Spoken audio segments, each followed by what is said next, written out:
Corona virus से बचाव है, घर में रहें, स्वस्थ रहें, सुरक्षित रहें।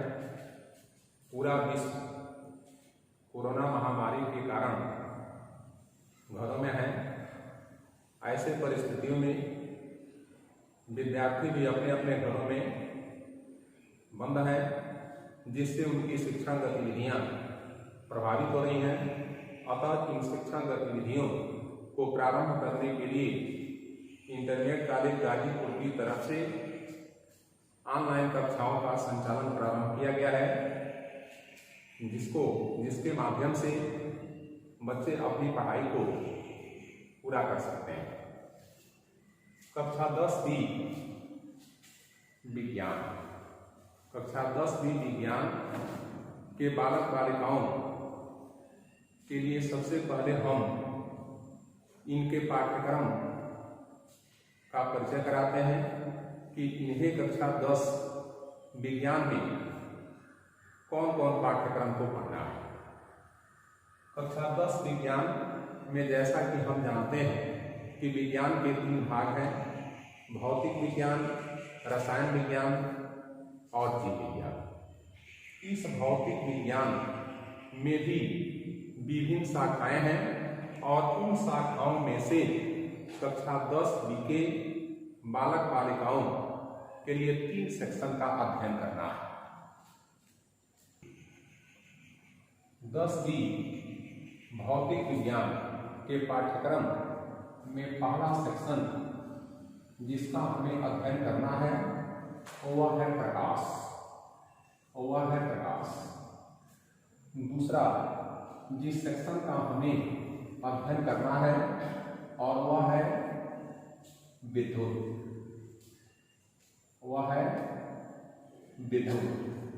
और तीसरा जिस सेक्शन का अध्ययन करना है वह है आपका चुंबक। अतः आज हम पहले सेक्शन की शुरुआत करते हैं। पहले सेक्शन की शुरुआत में पहला सेक्शन हम लोगों का प्रकाश है। तो सबसे पहले हम यह सीखेंगे कि प्रकाश क्या है।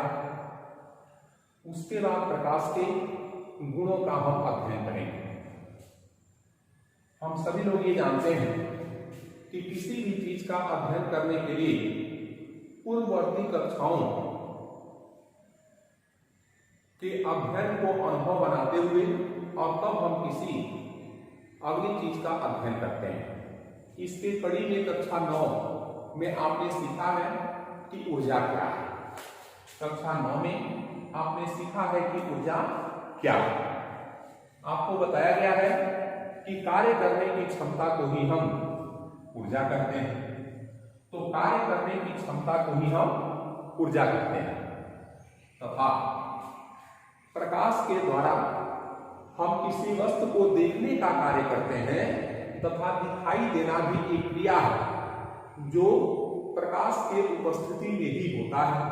और अतः जो है, चूंकि प्रकाश के उपस्थिति में ही यह क्रिया संपन्न होती है, अर्थात देखने का कार्य हम करते हैं और अतः यह कह सकते हैं कि प्रकाश भी एक प्रकार की ऊर्जा है। तो हमने यह सीखा कि प्रकाश क्या है। तो प्रकाश एक प्रकार की ऊर्जा है जो मानव के रेटिना को उत्तेजित करती है और किसी भी वस्तु को देखने में सहायता करती है। तो प्रकाश क्या है? तो प्रकाश एक प्रकार की ऊर्जा है। प्रकाश एक प्रकार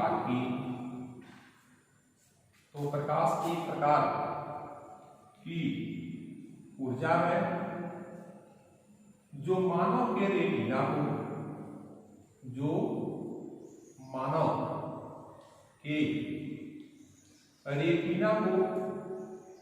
उत्तेजित करती है। जो मानव के रेटिना को उत्तेजित करती है और किसी वस्तु को देखने में सहायता करती है। जो मानव के रेटिना को उत्तेजित करती है तथा किसी वस्तु को देखने में, किसी वस्तु को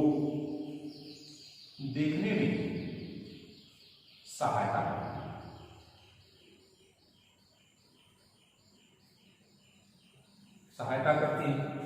अब सवाल यह बनता है कि यह प्रकाश किस रूप में चलता है। तो प्रकाश किस रूप में चलता है, जब हम इस पर चर्चा करेंगे तो निश्चय ही यह आता है कि प्रकाश तरंगों के रूप में चलता है। जब प्रकाश तरंगों के रूप में चलता है तो प्रत्येक तरंग की तरंग दैर्घ्य होती है। इसको हमने कक्षा 9 में सीखा है। तो प्रत्येक तरंग की तरंग दैर्घ्य होती है और अतः इस प्रकाश की भी जो तरंगों के रूप में चलती है, इस प्रकाश की भी तरंग दैर्घ्य होती है। तो प्रकाश तरंगों का तरंग दैर्घ्य परिसर, तो प्रकाश तरंगों का तरंग दैर्घ्य परिसर, यह प्रकाश तरंगों का तरंग दैर्घ्य परिसर, प्रकाश तरंगों का तरंग दैर्घ्य परिसर 3900 एंगस्ट्रॉम से 3900 एंगस्ट्रॉम से 7800 एंगस्ट्रॉम के बीच होता है, के बीच होता है। प्रकाश निर्वात से भी होकर चल सकता है। तो प्रकाश निर्वात से भी होकर चल सकता है। प्रकाश निर्वात से होकर, प्रकाश निर्वात से होकर चल सकता है या चलता है। निर्वात में प्रकाश तरंग का चाल, निर्वात में प्रकाश तरंगों की चाल, यह निर्वात में प्रकाश तरंगों की चाल, निर्वात में प्रकाश तरंगों की चाल 3 × 10⁸ मीटर प्रति सेकंड, मीटर प्रति सेकंड होती। तो हम लोगों ने यह अध्ययन किया कि प्रकाश क्या है, किस रूप में चलता है और प्रकाश की चाल निर्वात में कितनी होती है। अब इसके बाद हम प्रकाश के विभिन्न प्रकार के गुणधर्मों का अध्ययन करेंगे। तो प्रकाश के विभिन्न प्रकार के गुणधर्म, प्रकाश के विभिन्न प्रकार के गुणधर्मों का अध्ययन करने से पहले हम एक और चीज पर चर्चा करना चाहते हैं और वह है प्रकाश तरंगों की पारस्परिक अनिर्भरता। अर्थात इसका अर्थ क्या है कि जब प्रकाश किसी भी स्रोत से निकल करके माध्यम में संचरित होता है तो वह प्रकाश निश्चित रूप से किसी अन्य स्रोत से उत्पन्न प्रकाश के द्वारा प्रभावित नहीं होता है। अर्थात इसका अर्थ क्या है? अर्थात इसका अर्थ है कि यदि हमारे पास प्रकाश के दो स्रोत S1 और S2 है, प्रकाश स्रोत S1 और प्रकाश स्रोत S2, दोनों ही स्रोतों से प्रकाश तरंगों के रूप में निकल रहा है। स्रोत S1 से निकलने वाली तरंग आगे चलती है, स्रोत S2 से भी निकलने वाली तरंग आगे चलती है।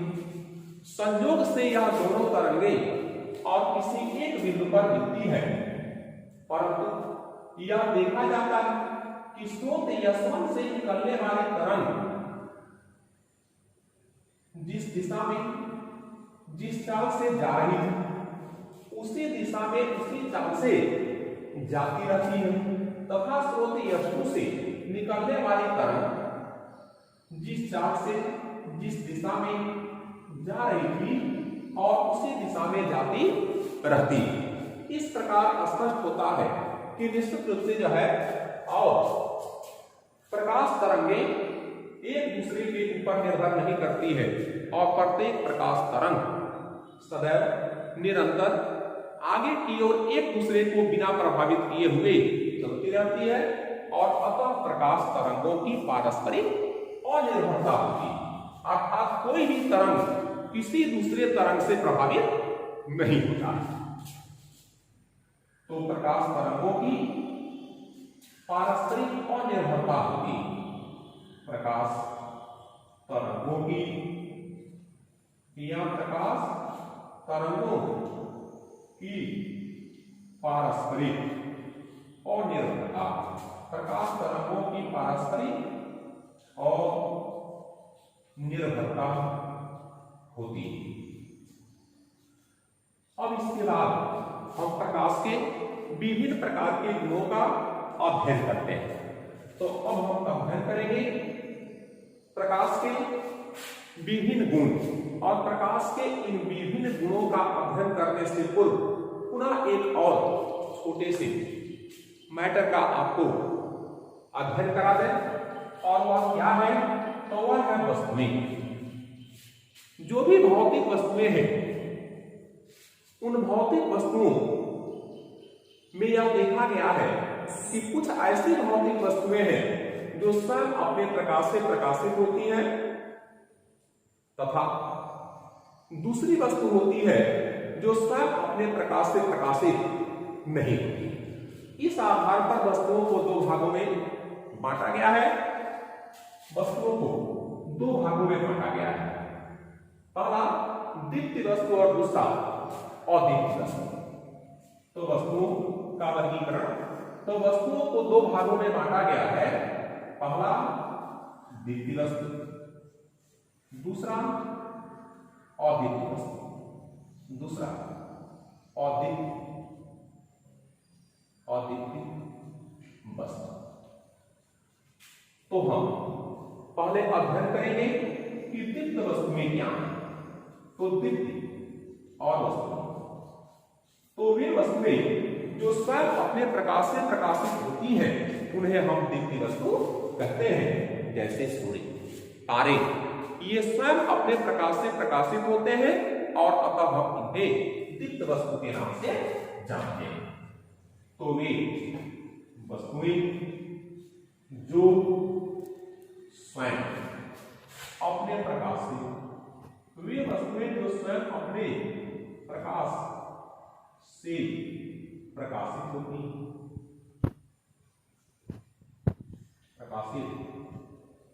हैं, दीप्ति वस्तुएं कहलाती हैं। दीप्ति वस्तुएं कहलाती हैं। जैसे सूर्य,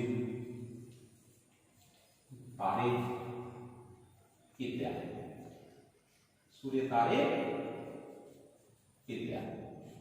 दूसरा अदीप्ति वस्तु, दूसरा अदीप्ति वस्तु, जो वस्तुएं स्वयं अपने प्रकाश से प्रकाशित नहीं होती, उन्हें अदीप्ति वस्तु कहते हैं। तो जो वस्तुएं स्वयं अपने प्रकाश, जो वस्तुएं स्वयं अपने प्रकाश से प्रकाशित नहीं होती, अदीप्ति वस्तु कहलाती है। अदीप्ति वस्तुएं कहलाती हैं।